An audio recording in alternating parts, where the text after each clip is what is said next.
Bienvenidos y bienvenidas al podcast ¿Qué onda con? Un espacio del colectivo Chiviri Cuarta dedicado a las juventudes palencianas, para conversar y analizar los temas más relevantes que nos atraviesan a todos y todas. En este episodio tenemos el honor de contar con una invitada especial, Andrea Reyes, diputada electa del Movimiento Semilla. Hoy junto a Andrea Reyes exploraremos su experiencia como diputada electa de un movimiento político que ha ganado relevancia recientemente. Conversaremos sobre sus perspectivas, los desafíos que enfrenta su movimiento y cómo planea abordar los temas más apremiantes para nuestra sociedad. Sin más que agregar, comenzamos. Gracias, Andrea, por venir a compartir a nuestro espacio comunitario. Tal vez muy brevemente, creo que eso no lo hicimos antes de. El colectivo Chiviri Cuarta pues es un colectivo de comunicadores, de artistas, de líderes, de estudiantes y de juventudes del municipio de Palencia que nos articulamos para dar respuesta un tanto a las necesidades que nosotros mismos como jóvenes tenemos, y que la idea justamente es construir una cultura política en el municipio. Entonces es un honor tenerte acá en nuestro espacio comunitario y también en nuestro podcast. Entonces, no sé. No, el honor es mío. O sea, esta es mi tierra también, y me siento muy honrada de ver a jóvenes tan activos en mi municipio. Gracias, Andrea. Creo que una de las dudas como bastante puntuales que al menos nosotros y muchos de los chavos que se articulan en el colectivo, y creo ahora muchos de los chavos que también siguen y te siguen en las redes en el municipio, pues es eso, ¿no? ¿Quién es Andrea Reyes y por qué? Es palenciana y digamos es como primera vez que muchos escuchamos de vos en redes, ¿no? Ajá.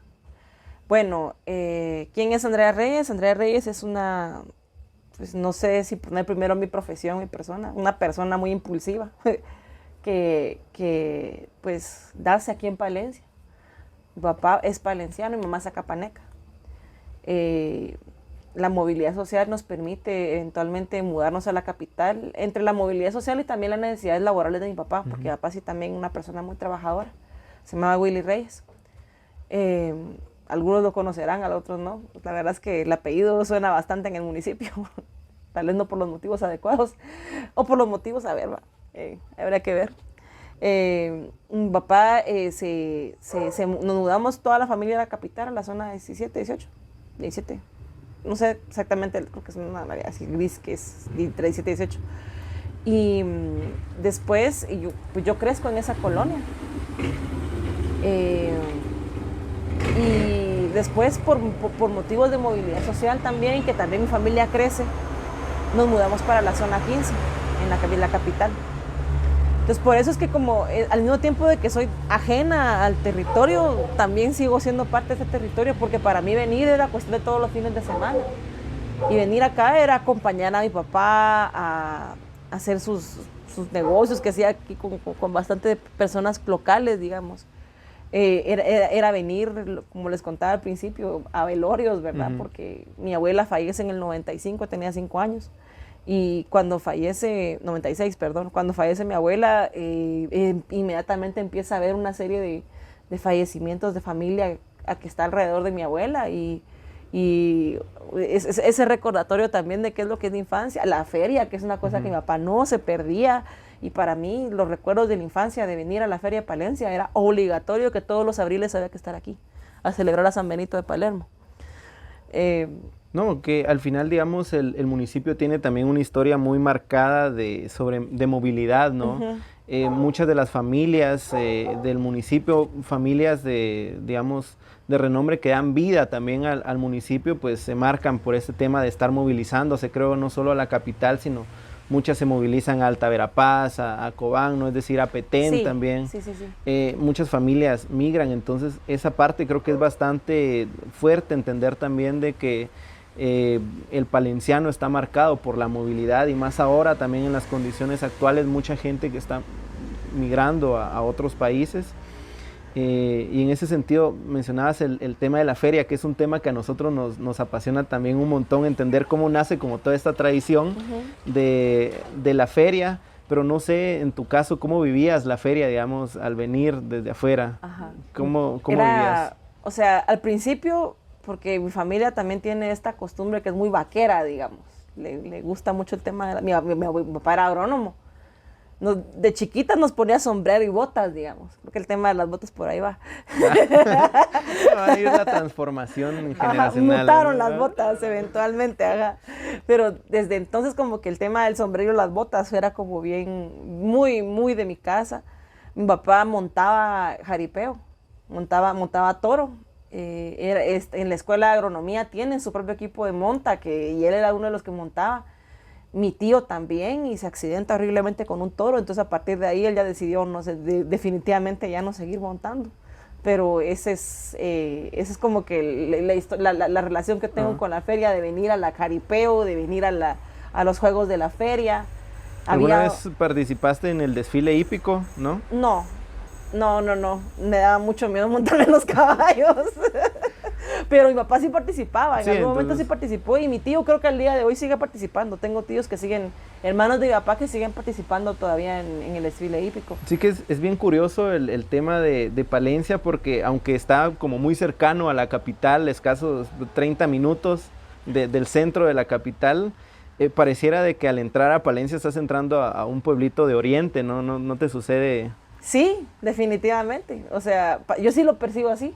Como que a Palencia ya forma parte de un contexto oriental más, lo percibo todavía más perceptible en San José del Golfo, creo yo, porque ellos sí tienen un clima muy árido. Aquí todavía tenemos estamos refrescados por nuestra montaña. Sí, pero la deforestación ya casi nos vuelve... Nos está volviendo otro bosque espinoso, digamos. Sí, mira, y digamos, nos comentás que al final, o bueno, salís del municipio, toda tu infancia, me imagino, digamos, estudiantil, la vivís fuera del municipio.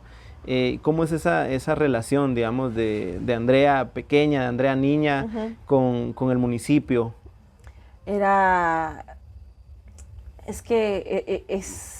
Creo yo que ahorita cuando uno lo ve así en retrospectiva, es básicamente la relación de unos padres que emigraron a otro lugar por temas económicos, y que en adelante ya en el municipio es para uno un lindo recuerdo de la infancia, digamos. O sea, aquí venía a ver a mis tíos, la feria, como te comentaba, y también era un momento de venir a ponerle flores a mi abuelita, porque mi abuela falleció cuando yo era muy niña, y que, o sea, mira todo el tiempo que ha pasado. Sí. Históricamente con mi familia nos seguimos reuniendo para venir, poner misa y todo esto.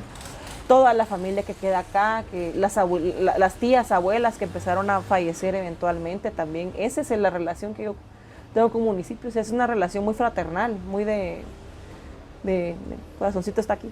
Sí, no, definitivamente en bastantes ocasiones lo hemos mencionado acá en el colectivo, cuando nos ponemos a analizar un poco sobre la cultura local, y justamente hablábamos hace un par de meses que la cultura se preserva también a veces de los duelos, ¿no? Cómo la memoria cultural de un municipio también se va preservando a través de estas tradiciones que giran en torno a una velación, a unos 9 días, a un rezado, y cómo ahí ves justamente la espina dorsal de la organización y del tejido social de un municipio, sí, ¿no?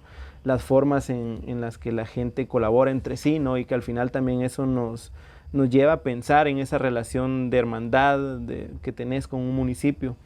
Y en esa misma línea de lo cultural, a nosotros siempre nos llama la atención hablar de juegos y de lúdica, porque de ahí tomamos el nombre del colectivo Chiviri Cuarta, ¿no? Jugar escondite, salir a la calle, y en el juego identificás a todos como tus amigos, sin importar si tienen la misma religión, la misma orientación sexual, el mismo estrato social, independientemente de todo, es juego. ¿Cuáles eran tus juegos favoritos, o qué jugabas cuando eras niña? Policías y ladrones. Creo que se me dio de grande también. O sea, policías y ladrones era muy divertido. Teníamos juegos que eran un poco agresivos. Había uno que se llamaba arrancacebollas, que era básicamente estar corriendo alrededor de alguien y no soltarse. ¿Qué otro juego así de niña? Escondite. El escondite era una vaina cuando veníamos a Palencia, porque era esconderse en los cafetales, ¿no? Entonces ya nunca me encontraron, ya pasaron 5 horas, ¿verdad? Ya me perdí. Para siempre. Sí, o sea, ¿qué otros juegos teníamos? O sea, también yo ya crezco en un contexto en el que ya existe cierta tecnología a la hora de los juegos, entonces también videojuegos formó parte de mi infancia de alguna forma, pero no está, digamos que venir a Palencia era desconectarse de todo eso que está en la capital, era venir a vivir una infancia más sana, digamos. Entonces, digamos, también tu relación con el municipio era a partir también de venir y jugar, me imagino yo, con los primos, con Sí. chavos, chavas que eran de acá, ¿no? Ajá. ¿Cómo ves, digamos, a nosotros nos gusta justamente analizar de que la capacidad de organizarse para jugar de una comunidad es la capacidad que esa misma comunidad tiene para organizarse? Entonces, ¿cómo ves, digamos, recordando un poco de cuando venías de niña al municipio y te ponías a jugar con otros chavitos y chavitas? ¿Cómo veías, digamos, esa capacidad de jugar de los demás? ¿Te aceptaban a pesar de que venías de fuera del municipio sabiendo que también eras palenciana? ¿O había una cuestión ahí de...? No, los niños, yo siento que es una cosa muy linda de la niñez que realmente no piensan en eso. O sea, si yo venía, por ejemplo, y jugábamos con las personas que estaban encargadas de la finca de café de mi abuelo, por ejemplo, y obviamente estamos en una situación de descontextualización de estrato social bien dura, porque los chavitos con los que jugábamos probablemente no iban a tener la educación completa que sí tuve yo, por ejemplo, y que tuve educación superior y posgrados. Y recuerdo de una forma muy dolorosa a uno con el que yo venía a jugar acá a Palencia, pero que hace como 5 años salió la noticia de que la persona había sido asesinada por una extorsión. Y entonces eso es como un poco el golpe duro de que cuando yo jugaba con ese güiro, ¿sabes? O sea... Sí, los paralelismos, ¿no? De entender cabal, digamos, las oportunidades a las que accedes justamente saliendo del municipio, porque no es también, digamos, como ese cuento de hadas en el que justamente todo es desarrollo dentro de, ¿no? Sino que para poder acceder a algún tipo de oportunidades te ves forzado a salir también, ¿no? Y entonces, cuando ves en retrospectiva toda esta bandita con la que compartías y ver, digamos, si ahora están en las mismas condiciones, es bien complicado. ¿Crees que muchos, o bueno, en el caso de este chavo, pues definitivamente no, pero que hayan chavos que estén ahora todavía en el municipio con los que hayas compartido tu infancia? Creo que sí. También había otra cosa, mi papá tenía tantos primos que todos son familia mía por algún motivo, que realmente no tenemos un tema genético tan cercano. Entonces, como que también, para mí todos eran mis primos, pues, o sea, este es tu primo. ¿Por qué? Es hijo de la hermana de la prima de la abuelita. Va. O sea... Sí, yo creo que eso es algo bastante particular que justamente de las familias palencianas hay como conexiones entre todos, no existe una conexión y muchas veces bueno, de hecho nos pasó acá hace un tiempo con 2 compas que se encontraron, pero vos sos de los Mijangos y vos también, y sí, eran primas y de hecho de pronto mi abuela, sí, yo también, y paraba siendo su tía, ¿no? Entonces era como una dinámica bien compleja de cómo reconocerte dentro de esta dinámica justamente familiar te hace reconocerte también como comunidad, ¿no? Y digamos, en ese sentido de reconocer a tu familia como parte de tu comunidad, ¿cómo es, digamos, al menos en tu caso, reconocerte con tu familia como parte de la comunidad, que al final, digamos, por ahí mencionabas de que sos de una familia como bastante particular del municipio, que es muy famosa, digamos, a nivel histórico, porque es una de las familias también más antiguas del municipio y que fundan también el municipio, pero que también en los últimos años el apellido ha resonado bastante, ¿no? Entonces, ¿cómo es esta relación que tenés, digamos, familiar en el sentido comunitario, ¿no? Es decir, ¿cómo es esa relación de tu apellido con hacer comunidad, ¿no? Es compleja. Es una relación muy compleja porque han ocurrido un montón de cuestiones a nivel familiar que son muy dolorosas, digamos. Y la muerte de mi papá para mí fue una cuestión de que sí te desarraiga en cierto sentido de ese vínculo familiar, de ese vínculo de apellido que uno tiene. Conservar, te desarraiga y te junta al mismo tiempo, porque en su momento fue una cuestión en la que sí nos juntamos mucho para rezarle a mi papá. Mi papá lo quería mucho, era muy carismático y era muy buena onda. Y eventualmente, después de esto, como que para mí, como individuo, digamos, sí hubo un cierto desarraigo después de esta situación. Y que ocurrieron un montón de cuestiones muy amargas también a nivel familiar, que también te permite como incluso ver si vale la pena conservar algunos vínculos familiares solo porque son familiares, o directamente pensar en tu bienestar primero. Ajá. Sí, y que digamos esto parte un tanto más, digamos, de la relación familiar, ¿no? Que se entiende justamente los vínculos de respaldo familiar que tenés en unas situaciones muy determinadas, ¿no? De la vida social familiar. Pero, y la relación, digamos, de ese vínculo de tu apellido con el vínculo político histórico que hay en el municipio, ¿cómo asumir, digamos, esta parte que me imagino también es otro gran peso que cae justamente sobre, ¿no? Sí. O sea, por un lado, yo, o sea, no lo miro como que, o sea, de la nada salí yo, ¿sabes? O sea, no había una relación en la que el hijo del alcalde puso es el nuevo alcalde, como sí ocurre en otros municipios. Está pasando en San José del Golfo, por ejemplo, que sí, la hija, uno que fue alcalde está compitiendo, sino que sí, yo sí trabajé toda mi carrera por aparte, porque la relación que tenía con ciertos núcleos políticos familiares nunca fue la mejor, no fue la mejor tampoco en términos de la cercanía con mi propio papá, digamos. O sea, hubo momentos muy amargos de esa parte de la familia con mi papá en algún momento, y nosotros decidimos solo trabajar por aparte, y mi carrera política no viene por ahí, digamos, viene de la defensa de los derechos humanos, viene de las movilizaciones, o sea, es otro rollo. Desde el otro extremo. Ajá. Que de hecho, digamos, es algo que muy poca gente a nivel local reconoce, y es justamente también esta fragmentación, digamos, que hay justamente dentro de, bueno, al final, digamos, hegemonía política local, que ya con el tiempo, digamos, que se es marcado de esta historia política de la familia Reyes. Mucha gente no ve, digamos, esta separación, que incluso, digamos, familia hasta mucho más cercana de hermanos y hermanas, pues justamente se separan de que se deslindan ahí definitivamente. No, y con los Reyes es una cosa, a ver, mi abuelo tuvo, no, el bisabuelo tuvo como 13 hijos, o sea, realmente con el control que tiene el vínculo familiar, eventualmente se iba a desgranar. O sea, y si en esos 13 hijos, dentro de la misma familia del alcalde, hay bastantes, no sé si decirle que son facciones, sí, lo son en cierto sentido, ¿verdad?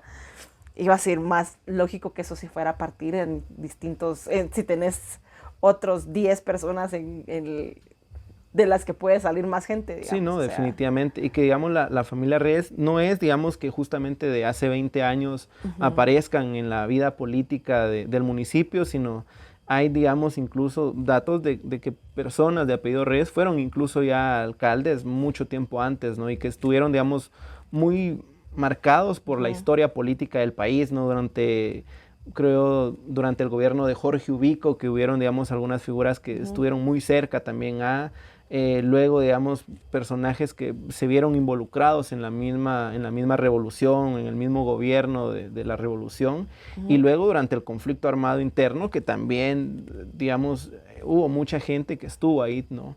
Pero, digamos, entendiendo como toda esta parte histórica de tu familia, ¿en qué momento te das cuenta del impacto político que tenés, o en qué momento, digamos, te das cuenta de que es necesario abrirte a la vida política, o cómo nace, digamos, que al final, digamos, no es un interés, sino este deseo justamente de transformar, ¿no?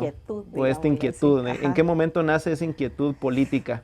Fíjate que pasaron las movilizaciones de 2015 y yo a Samuel Pérez lo conozco en la universidad.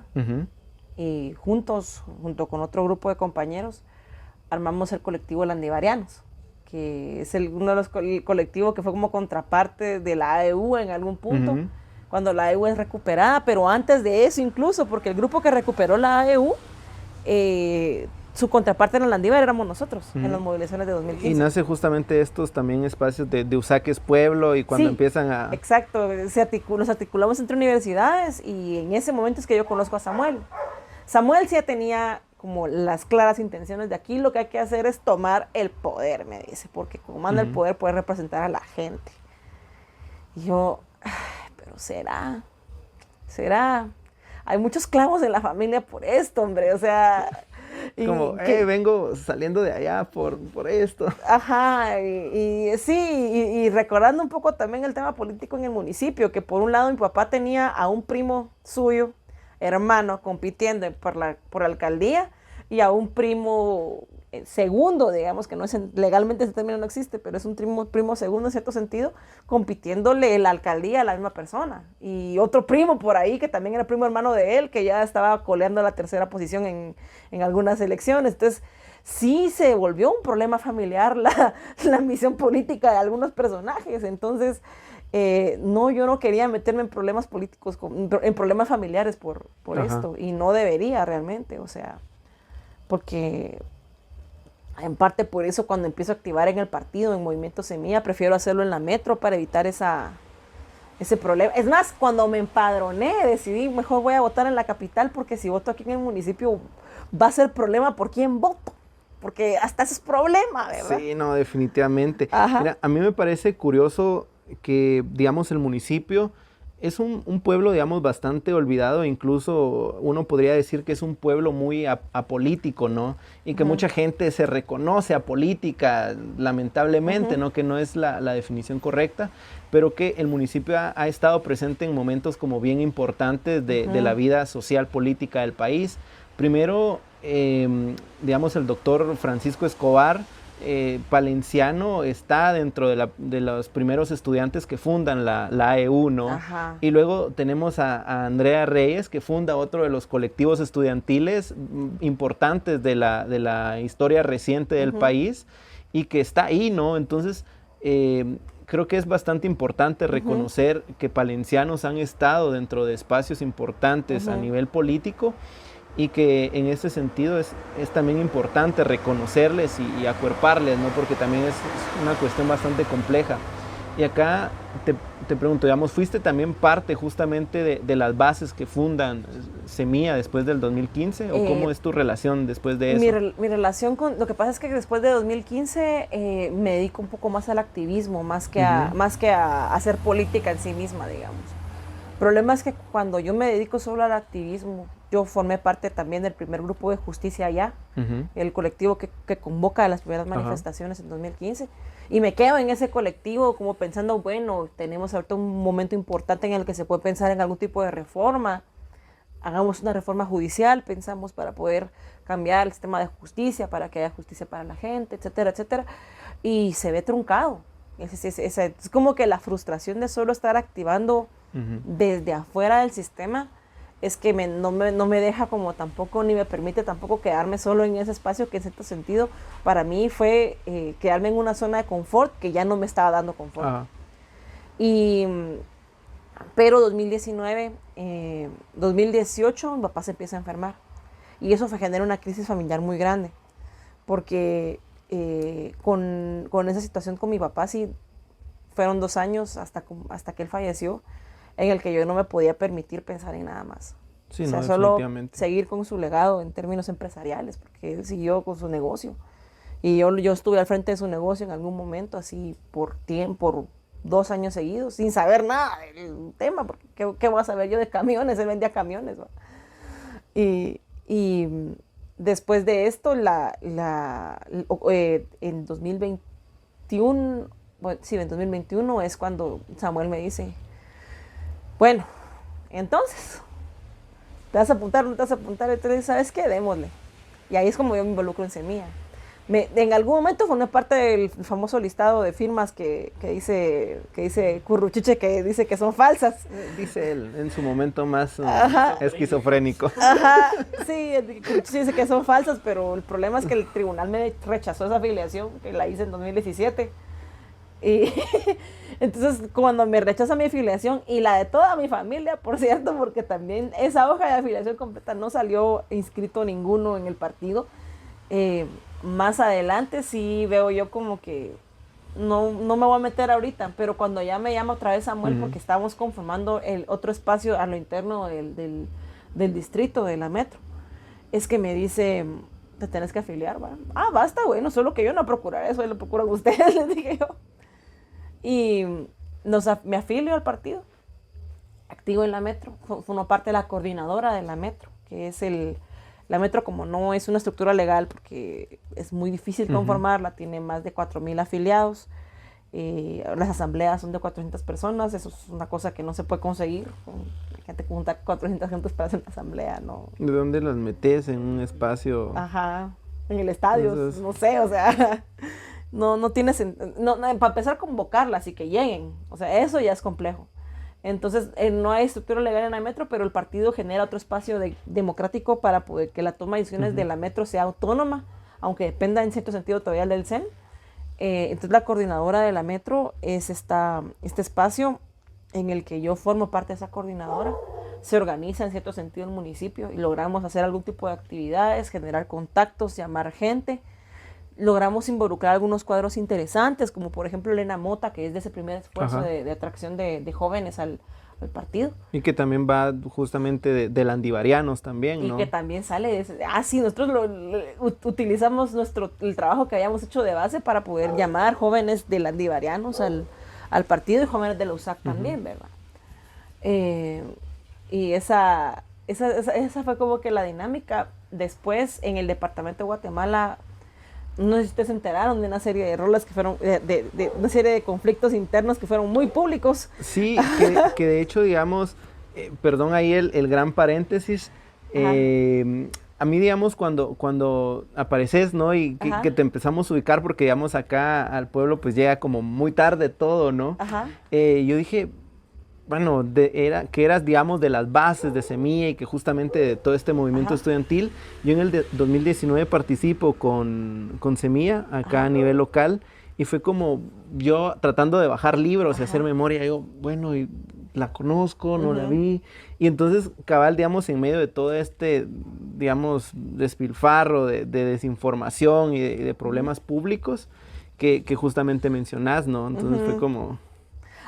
digamos que yo no formé parte de esos problemas personales que tienen algunos en el partido, que algunos me parece que son problemas muy ridículos, otros creo que tienen algo de sentido, digamos. O sea, si es al final de cuentas es una disputa interna. Un ejercicio político también. Es parte del ejercicio político y también es un síntoma del problema antidemocrático que tenemos culturalmente hablando. Sí, digamos. no, definitivamente. Entonces, obviamente, cuando pasa esta situación, entonces como en términos organizativos, con la facción que estaba decidiendo respecto a la estructura departamental, les digo, bueno, hagamos algo, organicemos la Asamblea de Palencia, organicemos el CEM de Palencia, y con esto ya podemos nosotros darnos el lujo de poder convocar una asamblea departamental y poder realmente nominar candidatos. Mucha agua pasó bajo el río, digamos, entre ese primer momento que es la Asamblea de Palencia, que fue en mi casa de acá, y después de la asamblea, como que el rifirrafe que trae la campaña. Aquí estuvimos muy poco porque no logramos realmente un candidato a alcalde aquí. Sí, que de hecho también era, digamos, como muy poco tiempo para competir, digamos, genuinamente con los monstruos políticos y las estructuras de años, ¿no? Y que están muy consolidadas acá. No, definitivamente. O sea, yo estoy plenamente consciente, incluso de algunas malas prácticas que tiene la municipalidad actual con la disidencia política, que no es la forma en la que se dirime en términos democráticos la situación, digamos. O sea, sí, tampoco se trataba de exponer a la banda sin una estructura organizativa fuerte que la pudiera apoyar. Sí, ¿no? Y que de hecho, digamos, también creo bajo el fantasma también, digamos, de otro candidato que no sé si conoces un poco de la historia anterior digamos, pero que también era justamente exponer en un momento creo que bastante crucial, ¿no? Y que al menos de manera personal considero que fue una elección como bastante sabia en el sentido de no exponer, digamos, una estructura local en un momento político que no era el adecuado, ¿no? Pero, digamos, mencionas algo bien interesante. digamos que te viste como involucrada en todo este aspecto también legal del partido y que estuviste muy cercana ahí y que de hecho hoy actualmente mucha bandita te ubica justamente por ese papel legal que tenés dentro del movimiento Semilla. Pero acá nos surge la duda, tu profesión, que no hemos compartido esta parte, ¿no? ¿De qué te graduás en la Landívar? Me gradué de abogada y notaria. No parezco, pero sí soy. Un día me dijeron que parecía más punk que abogada y ese día me sentí satisfecha. Bueno, es logro desbloqueado. Logros en la vida. Sí, soy abogada y notaria de la Landívar. Tengo una maestría en Derechos Humanos por la Universidad de San Martín de Buenos Aires. Y un par de posgrados, incluido uno, el más reciente, que fue con Georgetown, para jóvenes líderes políticos. La verdad es que profesionalmente, digamos, hay varas auténticas que deben estar firmadas en el municipio con mi firma y mi sello. Sí, he hecho como, me he desarrollado como que los trabajos en 2022, el año pasado. Estuve trabajando para una ONG que me contrataron para llevar casos de corrupción. Logramos una apertura muy interesante con algunos colectivos en Quetzaltenango y logro en algún momento lograr una sentencia condenatoria en contra de un alcalde, exalcalde en San Miguel Cihuilá, Quetzaltenango. Es uno de los como que de mis logros favoritos, haber metido preso a un alcalde. Ahí está. y pensás, va a sonar como muy provocativo, pero digamos, en esta labor justamente que ahora como diputada electa vas a tener dentro del Congreso, que es todo el tema de la auditoría, digamos, el tema justamente de andar contando costillas a nivel administrativo. ¿Crees que puedas repetir logros o que al momento de encontrar justamente esas espinitas de corrupción, puedas repetir ese logro y llevar justamente a la vitrina otro logro del mismo tipo? No a nivel solamente local, porque sos diputada del departamento de Guatemala, ¿no? Y en el departamento de Guatemala la mayoría de municipios tienen problemas con corrupción en las municipalidades. Y unos más serios que otros, sí, te diría no, definitivamente. Yo. O sea, estoy consciente de que la municipalidad de Palencia seguramente tiene ahí heridas muy infectadas, pero pues me pongo a pensar en la municipalidad de Villanueva, por ejemplo, y o en Misco, que son municipalidades que manejan cualquier cantidad de presupuesto que está malversado en muchos sentidos. O sea, yo no había hecho las mate, pero 36 millones de quetzales se van en publicidad para Neto Brand. Eso es una estupidez, o sea, no podemos permitir que eso pase, sobre todo que el departamento tiene carencias muy serias. ¿Cómo vamos a destinar 36 millones para su publicidad si en Palencia hay problemas muy serios? O sea... Sí, no, el paralelismo. En Misco tenés 36 millones de quetzales invertidos en publicidad para el alcalde. En Palencia tenés 36 millones de quetzales invertidos en un instituto para jóvenes cuando... solo el 10% de los jóvenes del municipio estudian, ¿no? Entonces, por un lado, digamos, el tema de imagen y marketing, y por otro lado, el tema de obra gris, ¿no? Y que en paralelo al tema de educación, ¿no? Que es un tema bastante complejo, ¿no? O sea, esos paralelismos no pueden seguir pasando, pues. O sea, yo siento que el departamento de Guatemala tiene... O me pongo a pensar también en los millones destinados para el tratamiento del lago Matitlán, que es una cuenca hídrica muy importante, que está destruidísima. Y la recuperación de ese lago no se va a lograr en 4 años. No, pues. Definitivamente. Al final creo que la corrupción, el clientelismo político son males de los que padecen muchas de las municipalidades en nuestro municipio. Y creo que es bastante esperanzador saber, digamos, de que venís justamente de esta trayectoria de trabajar en espacios que han sido espacios eminentemente políticos y que has, digamos, desarrollado justamente esas capacidades de auditoría, esas capacidades de fiscalizar y más allá de eso, pues también el llevar casos legales en contra de autoridades, ¿no? Eso al final creo que viene a respaldar bastante las necesidades que se tienen en todo el país y que es bastante valioso de conocer, ¿no? Porque creo yo que mencionabas hace un rato, ¿no? El hecho de que no parecías abogada, ¿no? Y que mucha Marita pues pueda tener también como este precepto que es bastante particular, digamos, de cuando se llega con otras vibras justamente a los espacios que se deberían de tomar con esa naturalidad y como sos, ¿no? Es decir, no te vas a entacuchar para parecer curruchiche, por ejemplo, ¿no? Sino más con bien... solo porras, con sus pañuelitos. Con solo porras, ¿no? Definitivamente, entonces... Sus taconcitos cuadrados. Wazowski. Yo creo que, digamos, todo esto viene a generar justamente esa esperanza y más en la bandita joven, ¿no? A pesar, digamos, de que no se cumple con ese arquetipo o ese molde de los políticos tradicionales y que yo creo que en las últimas semanas, en los últimos días, eso ha causado también como bastante revuelo en el país, ¿no? Porque ya es una cuestión bastante compleja y que, sí, digamos que, al menos a mí me parece como bastante loco que mucha bandita y mucha chaviza te haya ubicado ahí por el tema de las botas y no por el tema de la condena a un alcalde acusado de corrupción, ¿no? Entonces, ¿cómo tomas todo este hype que se generó alrededor de las botas? Que de hecho creo que... se andan luciendo, ¿no? Ajá, entonces, ¿cómo tomas todo este hype que se genera alrededor de un comentario totalmente...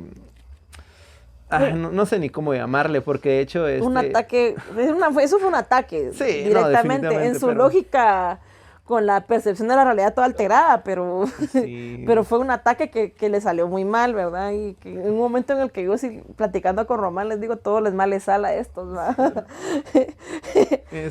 Pero es que yo creo que lo de las botas fue un poco también la reacción a lo que estaba pasando en ese momento y atrae la atención a las audiencias de revisión.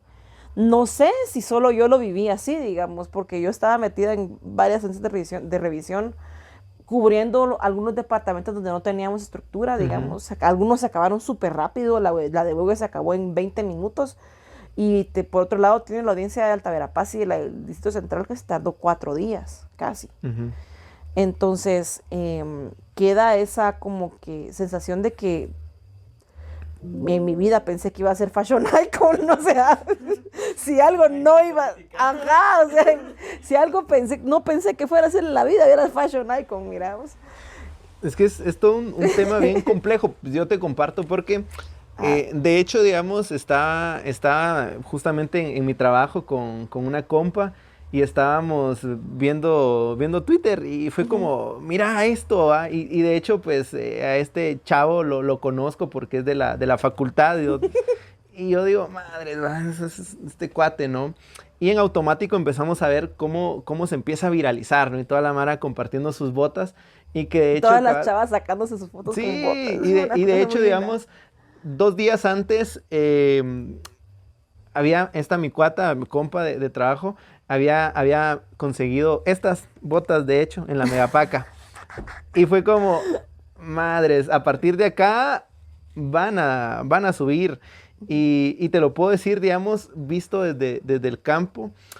2 días después, más o menos, de todo lo que se generó, andaba yo en la Megapaca de Barberena, ahí, mención no pagada, y vi a muchas chavas genuinamente buscando en el área de botas, y yo dije, no, aquí se generó una onda bien compleja, ¿no? Ajá. ¿Crees que todo este movimiento en redes en torno a las botas viene a sumar un cacho, digamos, a Semilla como tal en el tema de campaña? ¿O cómo lo toman ustedes desde Semilla todo esto que se generó? Mira, fue una cosa muy loca. O sea, se generó un hype bien interesante en un momento en el que el equipo legal necesitábamos la atención para exponer todo lo que estaba pasando.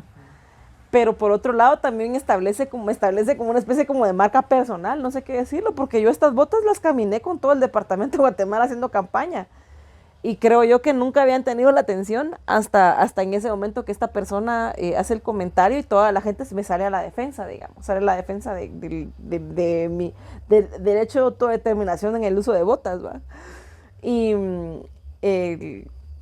el uso de las botas también genera una especie de símbolo, digamos, para el partido, junto con este pin, digamos, de la plantita, que es una herramienta digital que fue bien importante en términos de campaña también. Y que de hecho también tuvo denuncias de propaganda anticipada por el uso del emoji, del emoji, pero el emoji no es el símbolo del partido. Ajá.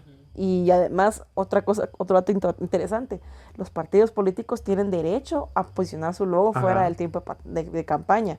Lo que no tienen derecho es a posicionar candidatos. Eso solo en campaña se puede hacer. Entonces, como que cuando yo a la compa que le tocó esto, que lamentablemente está en el exilio, Cintia Rojas, ella me dijo, mira, ayúdame a contestar porque no sé ni qué decir, ¿va? Y yo le hago el escrito.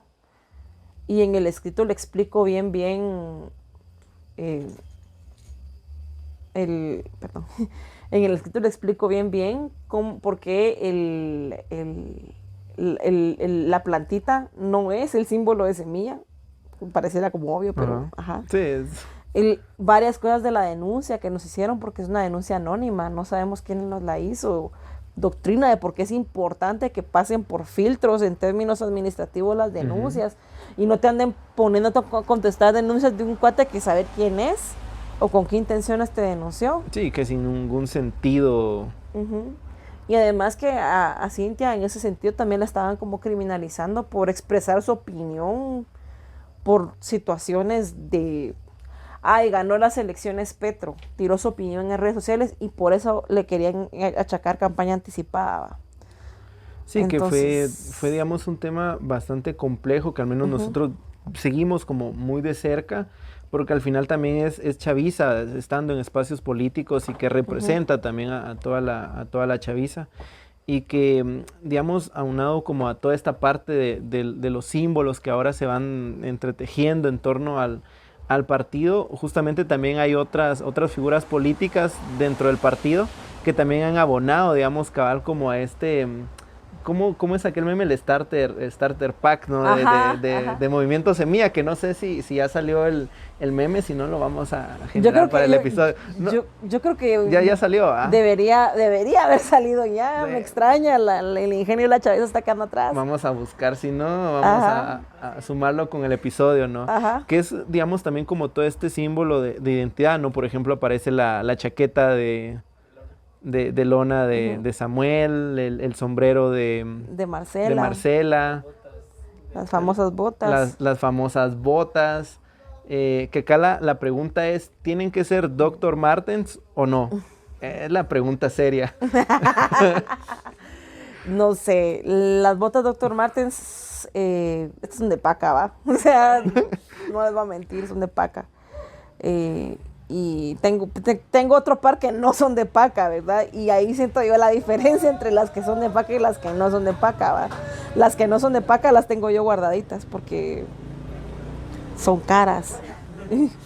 Sí. No es por presumir, pero más que por presumir, siento que no tienen que ser exactamente esta marca. Si usan esta marca, está bien. Si no, también. Porque al final de cuentas, el tema de las botas de guerrillera es un símbolo, o sea, es el romper con el esquema tradicional, súper tradicional del tacón, del zapatito de tacón, de la sandalia de tacón, de las uñitas bien arregladas y usar calzado cómodo para actividades bastante duras. Y que también viene a romper también como todo este discurso que creo yo que también es cómo la población asume este discurso del fantasma del comunismo, ¿no? Y cómo, digamos, intentan atacar por ahí, pero cómo se resignifica el discurso y sale todo lo contrario, ¿no? Que yo creo que es bastante valioso, digamos, verlo también desde ese punto, de cómo esta Mara, digamos, está ahora empecinada con mantener un discurso de fantasmas, un discurso de que el hecho de que haya salido con botas significa que de plano la Mara va a perder sus propiedades, sus tierras, y que creo también iba por ahí, ¿no? Pero cómo se resignifica este discurso, y que de hecho, digamos, acá en el municipio, pues mucha bandita genuinamente cree que esa es la postura de Movimiento Semilla, ¿no? Es bien irónico, mucha, porque yo hablé con otro tío mío porque estaba sondeando candidatos en algún momento y yo le hablé y me dijo, Entonces, hija de Willy me dijo, sí, que no sé qué, él me ayudó mucho cuando yo fui candidato, que no sé qué, y que échenle muchas ganas, Palencia es terreno fértil para ustedes. Acto seguido, no voten por Semilla porque va a traer la Agenda 2030 a Palencia. Y yo, Hola, demonio. y eso significa hola, demonio, en sumerio.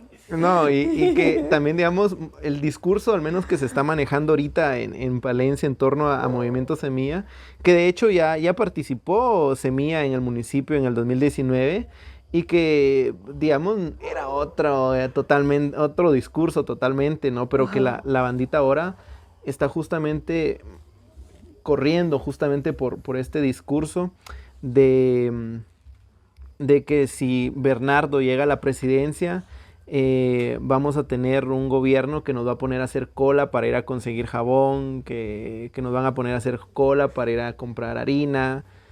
¿Cómo, desde adentro de Semilla, ustedes cómo ven todo este discurso de desinformación y esta serie de bulos en torno a Semilla? Digamos, el discurso de desinformación y los bulos no nos preocupan tanto más que los medios que usan para distribuirlo. O sea, ya sabíamos que en redes sociales nos iban a tocar de esa forma, pero ahorita sí estamos viendo a toda la maquinaria del Estado, a todo el andamiaje estatal echando punta, no para garantizar bienestar a su población, no para garantizar salud a su población, sino directamente para garantizarse otros 4 años de impunidad y de corrupción. Entonces, eso es lo que más nos preocupa, porque ¿cómo decir, mira, no vamos a homosexualizar a nadie? No vamos no sé, o sea, no vamos a expropiar terrenos, o sea, expropiar fincas, fue uno de los términos que usaron. Y yo, ¿por qué mandaron a hacer tanto volante? Si fincas casi no tiene nadie, o sea, la gente está yendo. Ajá, o sea, ese es el tema, digamos, que más allá del discurso narrativo que se puede contrarrestar muy fácilmente, son los medios que se utilizan para eso, porque a eso sí no tenemos acceso nosotros. Sí, no, y cómo, digamos, porque al menos en redes, por ejemplo, es muy fácil, digamos, que la población entienda que son bulos, ¿no? Entonces en redes está como muy fácil discernir entre lo que es del plan de gobierno de Movimiento Semilla y lo que es falso, ¿no? Pero en las comunidades, por ejemplo, acá en Palencia, digamos, en las comunidades rurales, este discurso está prendido, ¿no? Y que hay mucha gente que genuinamente está discutiendo si Semilla va a prohibir la religión, si Semilla va a permitir el matrimonio entre personas del mismo sexo. Es decir, yo no descartaría también de que acá en el municipio, en algunas de las aldeas, este fin de semana hayan salido a volantear con los volantes que aparecieron en la capital, ¿no? Sí, yo tampoco lo descartaría, no estoy segura que así fue. Están echando a andar toda la maquinaria estatal para hacernos ver mal. ¿Y hay alguna estrategia desde Semilla justamente? Porque en las redes, digamos, es un poco más sencillo, pero en las comunidades, digamos... Es más complicado porque ahí dependemos casi exclusivamente del trabajo que hagan las estructuras locales. Porque el tema es que llegar a las comunidades en tan poquito tiempo. Sí. Encima que nos cortaron el tiempo de campaña casi a la mitad.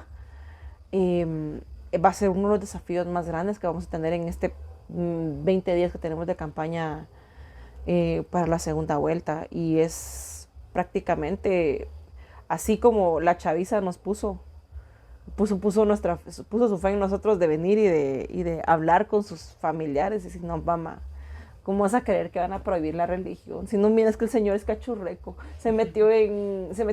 andaba visitando al señor de Esquipulas, ¿cómo que te va a prohibir la religión? O sea, eso creo que esa clase de cuestiones que sí depende mucho del trabajo de hormiga que se hizo en la primera vuelta y que yo creo que en la segunda vuelta va a ser fundamental, creo que va a ser el medio más idóneo para llegar a las comunidades. Sí, que digamos, aterrizando en esta parte, creo que ahorita el reto, digamos, o la maquinaria que se tiene que mover es justamente para la elección presidencial, ¿no?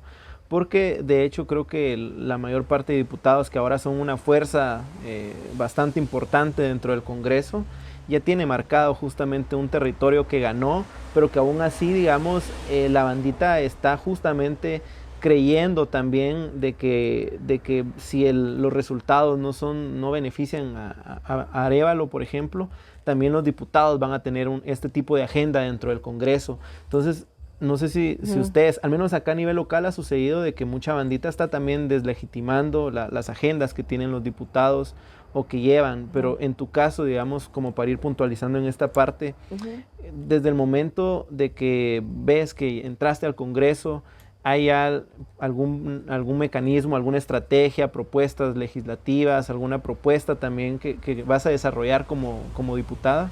Yo personalmente sí tengo esa como misión de poder realmente transformar el sistema de justicia de ese país. Y va a ser con una reforma judicial. Eso es lo que yo quiero implementar y es como el tema que yo voy a trabajar directamente, aparte de la fiscalización a nivel local en los municipios, la fiscalización en el territorio del departamento de Guatemala, garantizar que haya obra en el departamento de Guatemala en términos presupuestarios también va a correr por mi cuenta. Y fiscalizar cómo se están usando los fondos, básicamente. Cuando hablas de fiscalización, al menos mucha de la gente tiene los referentes inmediatos de fiscalización de algunos diputados por ahí que acostumbraban a hacer videos en vivo, yéndose a meter a las instituciones. ¿Tu rol de fiscalización va a ser mediático en redes sociales o si existe por ahí algún plan, algún proyecto a mediano o largo plazo de fiscalización que involucre, por ejemplo, a sociedad civil? ¿O va a ser más de mediatizar el proceso de fiscalización?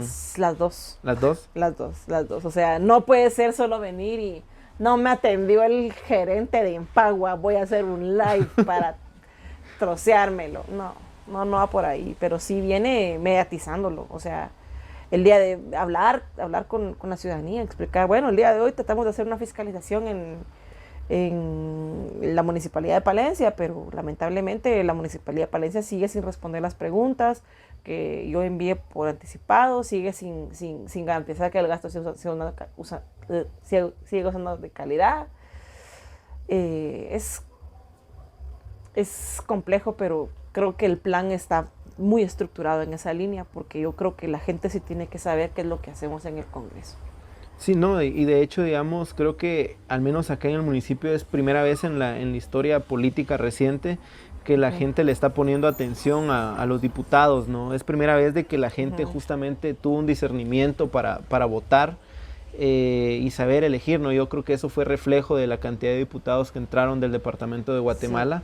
Sí. Y creo que también ahí existe también una responsabilidad bastante grande de tener esa cercanía con la población, que a pesar de tener los ojos puestos sobre el Congreso, no saben cuáles son las funciones de un diputado, no reconocen cuál es el papel de los diputados dentro de la maquinaria de Estado, y que muchos de ellos creen, por ejemplo, de que son los diputados quienes a veces gestionan proyectos y llegan a ejecutar proyectos a las comunidades, y que mucha gente también tiene este tipo de dudas.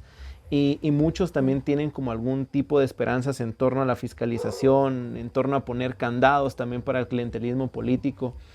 ¿Tenés, digamos, o existe dentro de la bancada algún plan que involucre, digamos, a la sociedad civil en torno a la construcción de iniciativas de ley, en torno a la construcción de proyectos de fiscalización? ¿Lo han, digamos, discutido? ¿Cómo van a involucrar a la población? En términos de iniciativas de ley es más fácil, porque entonces ya sabes a quién llamar. Ajá. Y la opinión de quién necesitas, digamos. O sea, no sé si vamos a trabajar un proyecto de, no sé, para garantizar recarga hídrica, no vas a llamar a Fundación Sobrevivientes, por ejemplo. Y si vas a trabajar un proyecto de justicia transicional, no vas a llamar a... No se me ocurre ahorita ninguna, digamos. ¿Cómo se llama esta de los perritos? AMA, por ejemplo. ¿Va? O sea, no va por ahí. Siento yo que en mi caso, digamos, tengo como esa misión también de reactivar la Mesa de Seguridad y Justicia para que las organizaciones de sociedad civil puedan realmente hacer los aportes necesarios presentar los estudios que han hecho para poder hacer esta clase de intercambios. Una mesa técnica que históricamente ha funcionado en el Congreso, pero que en esta legislatura se perdió. Entonces, sí quisiera yo recuperarla, por un lado. Y por otro, también tenés la situación de fiscalización, donde también te tenés que valer de sociedad civil, porque sociedad civil hay organizaciones que probablemente tengan mejor idea de qué es lo que ha estado pasando en ciertos espacios, en la fiscalización a algunas instituciones de Estado, a algunas municipalidades, a algunos entes autónomos y centralizados. La recuperación del ICS para el partido es importantísima y pasa por eso mismo, digamos. Sí, no, definitivamente. Yo creo que en materia de propuestas, nosotros a nivel local hemos discutido sobre dos propuestas que al menos a nosotros es de mucho interés.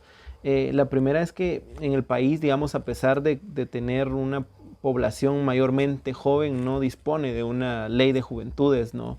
Y que yo creo que va a ser uno de los retos que va a tener Elena, por ejemplo, que ya como la diputada, entendería yo, mujer más joven de la historia política del país, que es, digamos, un reto bastante grande, que la última iniciativa, que era la 5208, quedó ahí engavetada, ¿no? Entonces, nosotros consideramos que es necesario involucrar justamente, digamos, a organizaciones de juventudes que están fuera del distrito de la capital, porque en la discusión de las anteriores iniciativas solo se ha tomado en cuenta, digamos, organizaciones centralizadas, que de hecho, digamos, es algo a lo que nosotros le apostamos.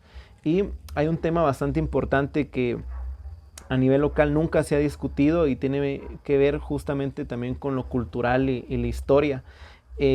Digamos, el municipio está muy cercano a territorios comunales como el de Santa María de Xalapán, como el de Mataquescuintla, y que es un territorio que, aunque no lo reconozcamos por los procesos de ladinización, son territorios eminentemente indígenas o originarios y que incluso conservan nombres, ¿no?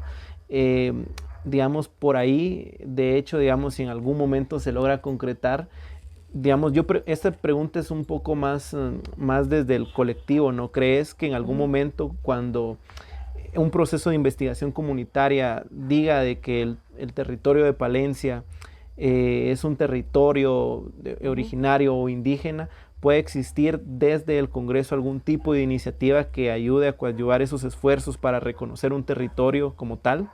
Puede ser, yo creo que sí, o sea, siento yo que en el caso de Palencia creo yo que sí pasa por varios peritajes socioculturales y tiene que pasar por esta cuestión para poder realmente tener este reconocimiento. Entendería que sí es, incluso también la denominación, ¿verdad? Y la autoidentificación de cierta población también va a ser bien importante para esos fines. No, y que es, digamos, yo traigo a colación este tema y que de hecho, digamos, viene desde lo cultural y desde el territorio como tal, pero que, digamos, va muy de la mano con todos los problemas ambientales que están en el territorio, ¿no? Fuera, digamos, de grabación hablábamos un poco sobre los problemas de la historia oscura del municipio y de cómo al padre Hermógenes lo asesinan por defender el agua y el territorio, y que de hecho va muy vinculado, digamos, a que en ese momento la empresa de Aguas S.A., que hace todo el monitoreo en el territorio para llevarse el agua hacia la capital, descubren la vena de plata que atraviesa toda la parte de San José del Golfo,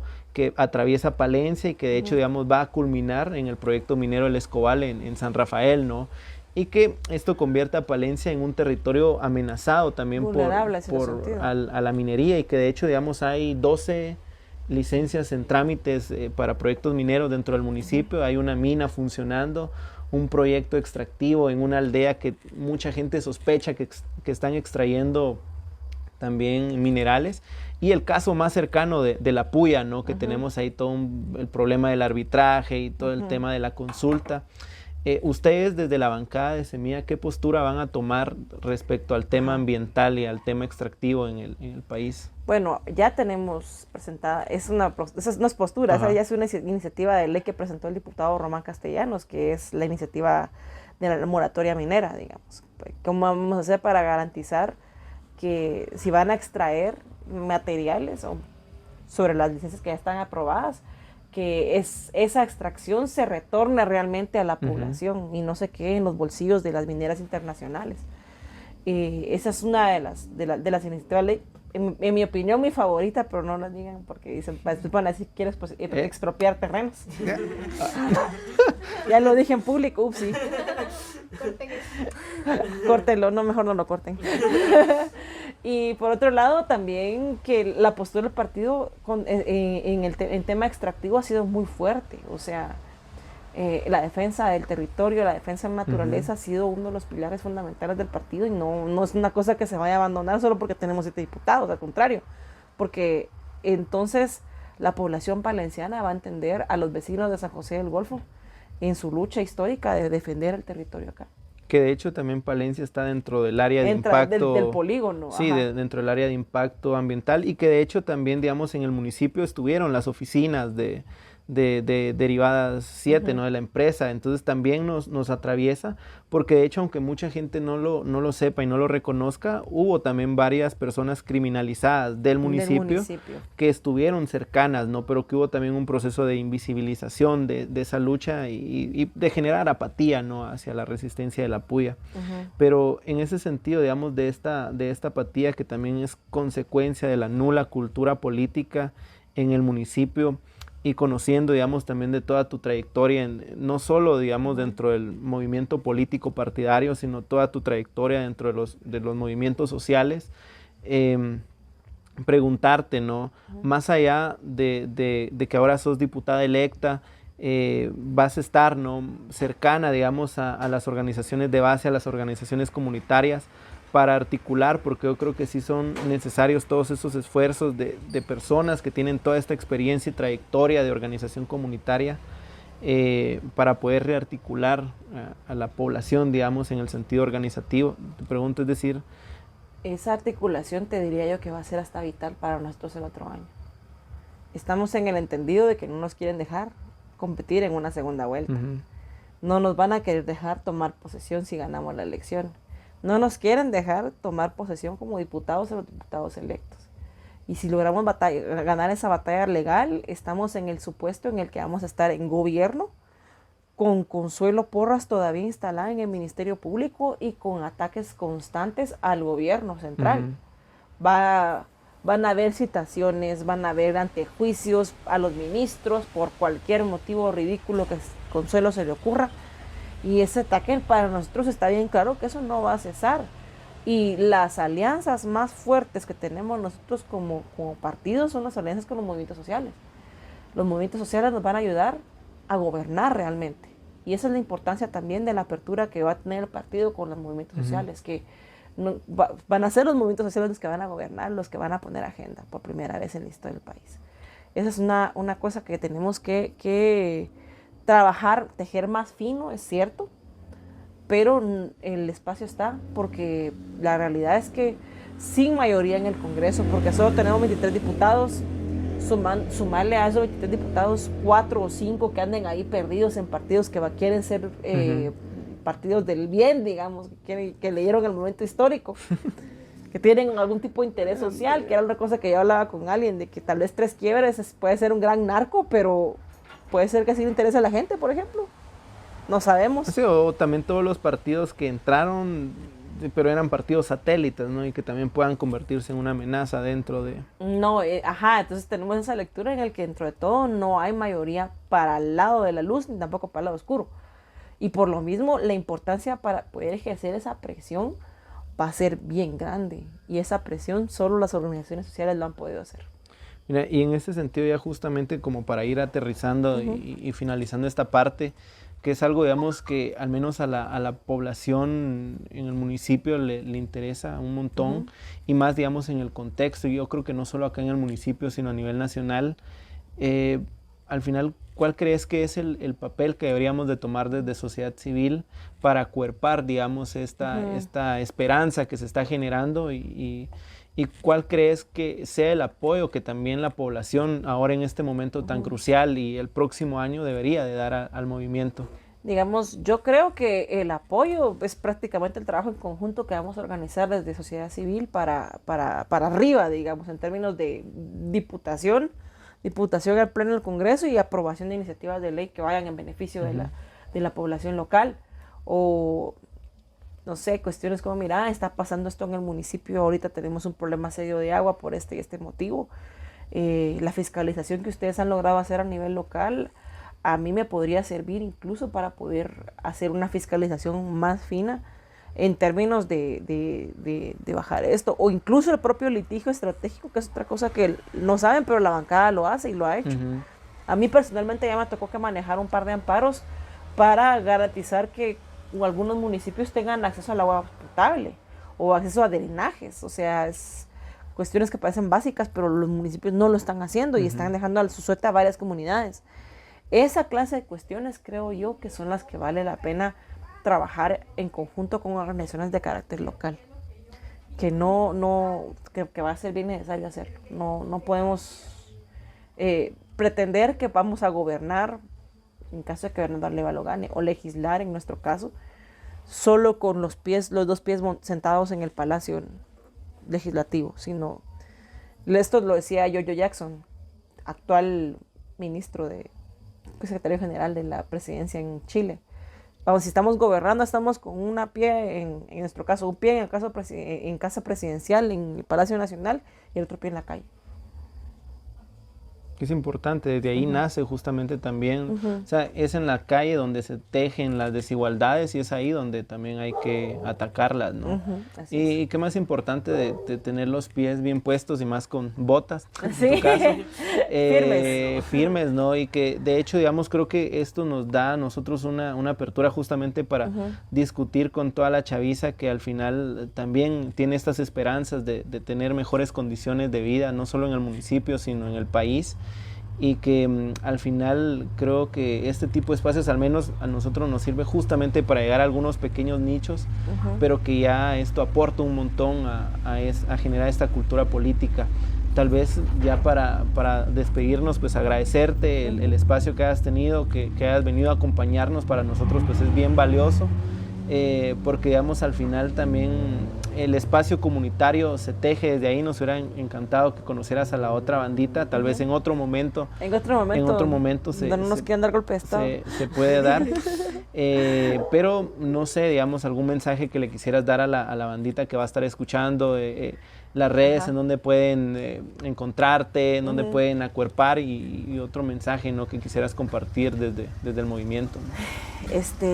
Nada, si hoy estamos aquí es por la organización, ¿verdad? La organización gremial, la organización estudiantil, la organización comunitaria es valiosísima para la construcción de democracia y de partido en nuestro caso, pero la construcción social va a partir de la organización comunitaria y la invitación es a eso, o sea, nunca abandonar los esfuerzos organizativos porque son esos los que nos tienen ahorita respirando.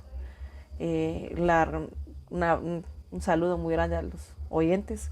Me pueden encontrar en las redes sociales, el Twitter que es @driusesena, el Instagram que es igual, y también TikTok, los tres son Driusesena. Gracias, Andrea, por venir y compartir con nosotros en este episodio del podcast ¿Qué onda con? Este episodio pues lleva justamente ese nombre, ¿no? ¿Qué onda con? Andrea Reyes, diputada electa del Movimiento Semilla.